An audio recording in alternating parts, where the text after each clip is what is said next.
Good morning. आज हम लोग कक्षा 6 में जो है वह पाठ आपका 8 विशेषण के बारे में पढ़ेंगे कि विशेषण किसे कहते हैं। तो देखिए विशेषण जो है ना वो विशेषण यानी विशेषता। विशेषण का अर्थ होता है क्या? विशेषता। उस प्रकार से देखिए किसी प्राणी वस्तु स्थान की विशेषता बताने वाले शब्द विशेषण कहलाते हैं। यानी किसी भी प्राणी में या वस्तु में या स्थान में यह विशेषता होनी चाहिए, है ना। विशेषता बताए। जैसे मान लीजिए कि कौवा काला है, यानी कौवा की विशेषता क्या हो गई कि वह काला है। कमीज उजली है, यानी कमीज की विशेषता क्या हो गई कि यह उजली है। मनुष्य में यदि वीर है कोई तो उसकी विशेषण क्या हो गई कि वीर है या लंबा है ना। ये सब शब्द जो है विशेषण है। ये जैसे आइसक्रीम में अगर ले लीजिए, मैं ठंडी ठंडी आइसक्रीम खा रही हूँ, यानी आइसक्रीम की विशेषण हो गया ठंडी ठंडी, है ना। तो विशेषण यानी कहने का अर्थ तो हो गया कि किसी भी प्राणी वस्तु स्थान की विशेषता बताने वाले शब्द को विशेषण कहते हैं। और हम लोग चलते हैं विशेषण की भेद। तो देखिए विशेषण के 4 भेद होते हैं। ऐसे 6 भेद होते हैं, लेकिन क्लास 6 में आपको जो है वो 4 ही पढ़ना है विशेषण के भेद।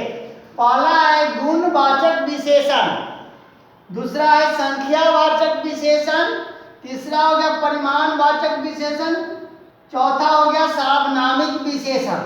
तो अब हम लोग पहला को देखेंगे कि गुणवाचक विशेषण क्या है। तो गुणवाचक विशेषण में हम लोग देखेंगे, है ना, कि गुणवाचक विशेषण में क्या है, उसकी परिभाषाएं क्या है। तो देखिए गुणवाचक में किसी वस्तु या प्राणी के गुण दोष, उसमें क्या करना है कि किसी प्राणी या व्यक्ति के या वस्तु के गुण दोष रूप रंग आकार का बोध कराने वाले शब्द को विशेषण कहते हैं। जैसे वह बहुत कठोर है, तो वह व्यक्ति है, उसका गुण बता रहा है कि वह कठोर है। वह बहुत लंबा है, यानी उसका गुण बता रहा है कि वह लंबा है।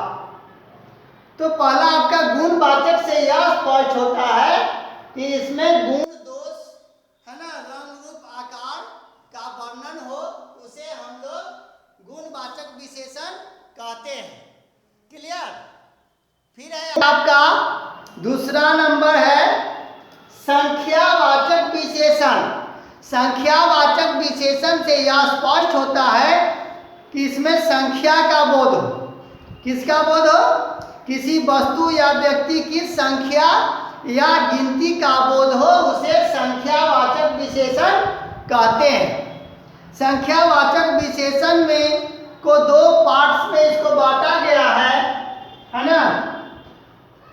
निश्चित अनिश्चित, निश्चित और अनिश्चित।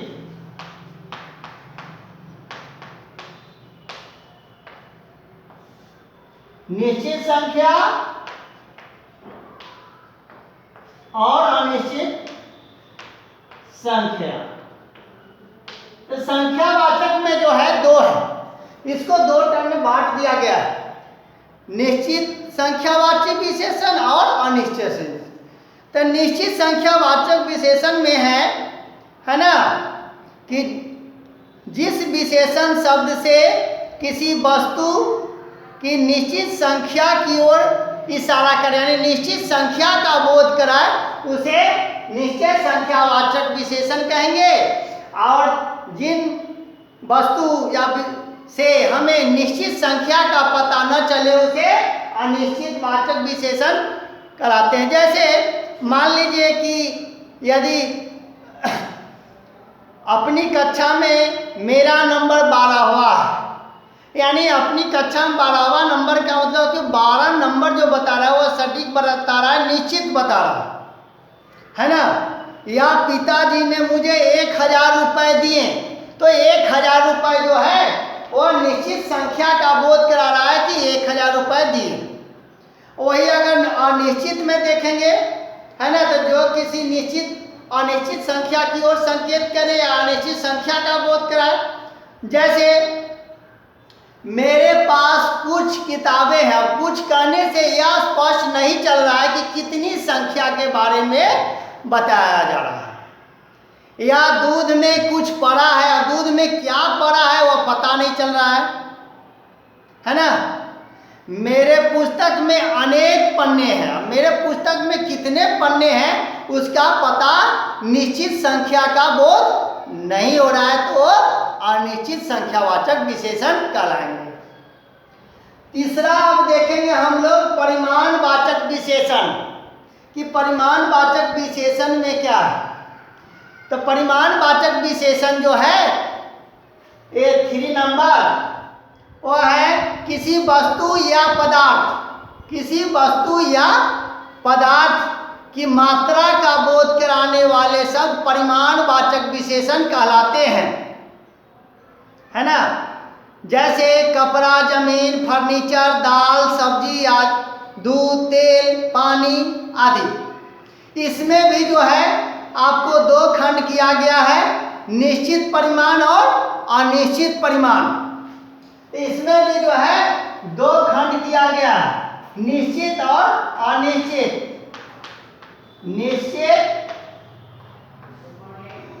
अनिश्चित। निश्चित का मतलब हो गया है ना कि जिस निश्चित परिमाण का बोध हो, यानी कोई निश्चित परिमाण का बोध हो उसे निश्चितवाचक विशेषण कहेंगे। और जिन शब्द से अनिश्चित वस्तु का बोध हो उसे अनिश्चित परिणाम विशेषण कहेंगे। जैसे अब कपड़ा, 2 मीटर कपड़ा, तो 2 मीटर कहने का मतलब हो गया कि वो निश्चित जो है वो निश्चित परिमाणवाचक में है कि 2 मीटर ही कपड़ा, है ना। 1 किलो चावल, यानी चावल का निश्चित वह परिमाण बता रहा है कि 1 किलो। अगर उसी में कहे कि थोड़ा चावल ले आओ, तो थोड़ा से यह स्पष्ट नहीं चल रहा है कि कितना लाना है, तो अनिश्चित परिमाणवाचक विशेषण में हो जाएगा, है ना। या कुछ गेहूं दे दो, तो कुछ गेहूं में कितना गेहूं वह अनिश्चित परिमाणवाचक विशेषण कहलाएंगे, तो उसमें निश्चित संख्या का बोध नहीं, निश्चित परिमाण का बोध नहीं हो रहा, है ना। अब हम लोग चलते हैं 4 नंबर में, सार्वनामिक विशेषण। 4 नंबर क्या है? सार्वनामिक विशेषण। तो सार्वनामिक विशेषण जो है 4 नंबर आपका, वे विशेषण शब्द जो संज्ञा के स्थान पर आते हैं, है ना। वे विशेषण जो सर्वनाम शब्द जो संज्ञा के पहले लगकर, कहाँ लगेगा?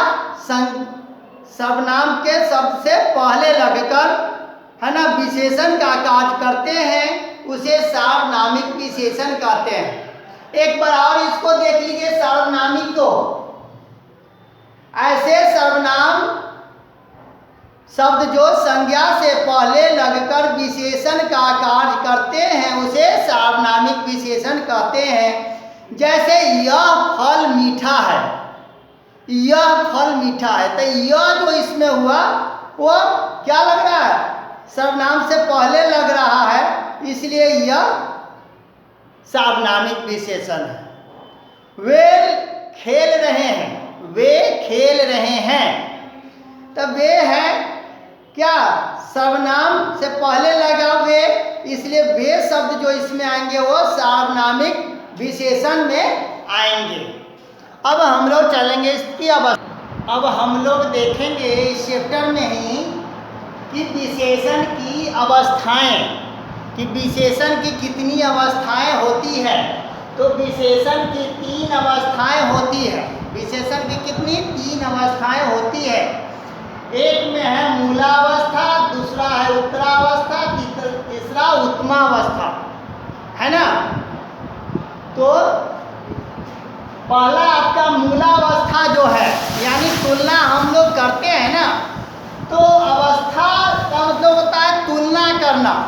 तो तुलना एक में किसी से नहीं करते हैं। 2 में उत्तरावस्था है, इसमें 2 से तुलना करते हैं। उत्तमावस्था है, जिसमें 2 या 2 से अधिक में तुलना करते हैं। जैसे देख लीजिए, अगर सुंदर अगर है तो सुंदर, सुंदरतर और सुंदरम, है ना। तो यह जो हो गया, यह आपका हो गया मूलावस्था में हो गया। सुंदर जो हो गया वह मूलावस्था में आएगा, क्योंकि वह एक के साथ जो है कोई भी आपको तुलना नहीं हो रहा है, किसी से तुलना नहीं होता है। तो यह सुंदर है, तो सुंदर जो हो गया वो मूलावस्था में हो गया।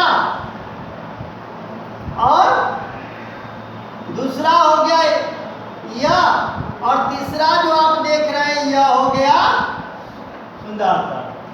यानी कहने का अर्थ यह हो गया कि तुलना कर रहा है। तो मूलावस्था जो है किसी एक में तुलना नहीं हो रही है, एक में तुलना नहीं होती है। जब भी तुलना अगर करते हैं तो 2 व्यक्तियों में करते हैं या 2 से अधिक व्यक्तियों में। तो उत्तरावस्था में 2 व्यक्तियों में तुलना हो रहा था, सुंदर से सुंदरतर। अब 2 या 2 से अधिक को तुलना कर रहे हैं तो उत्तमावस्था में यानी सुंदरता, है ना। जैसे अगर कोई कहे कि रोहन और सोहन में मोहन अधिक लंबा है, तो 2 में तुलना हो गया। अगर वो इसी को कहे कि मोहन अपने वर्ग में सबसे लंबा है, यानी सबों में क्या हो गया, वो तुलना हो गया कि सबसे लंबा वही है ना। तो यह 3 में तुलना होती है, यानी विशेषण की 3 अवस्थाएं, मूलावस्था, उत्तरावस्था और उत्तमावस्था। ठीक है। अब हम चलते हैं विशेष कि विशेष क्या है। तो जिन संज्ञा या सर्वनाम की विशेषता बताई जाती है उन्हें विशेष कहते हैं। जैसे ईमानदार राघव, ईमानदार राघव। तो ईमानदार किसके बारे में हम बता रहे हैं? राघव के बारे में बता रहे हैं। तो ईमानदार जो हो गया वो विशेषण हो गया, यानी राघव की विशेषता हो गया। अब विशेष हो गया राघव, यानी जिसकी विशेषता बताई जाए। उसी प्रकार से यह घर, तो यह जो हो गया वो विशेषण हो गया, और घर जो हो गया वह विशेष हो गया। फिर से देख लीजिए विशेषण और विशेष। तो विशेषण है ना, जिन संज्ञा सर्वनाम की विशेषता बताते हैं उसे विशेषण कहते हैं। अब विशेष जो हो गया, जिन संज्ञा सर्वनाम शब्दों की विशेषता बताते हैं उसे विशेष कहते हैं, यानी जिन शब्दों की विशेषता बताई जाती है उसे हम लोग विशेष कहते हैं। तो इस वीडियो के माध्यम से आप लोग को, है ना, हम आज पाठ 8 विशेषण पढ़े हैं। आपका चैप्टर समाप्त हो गया। Thank you.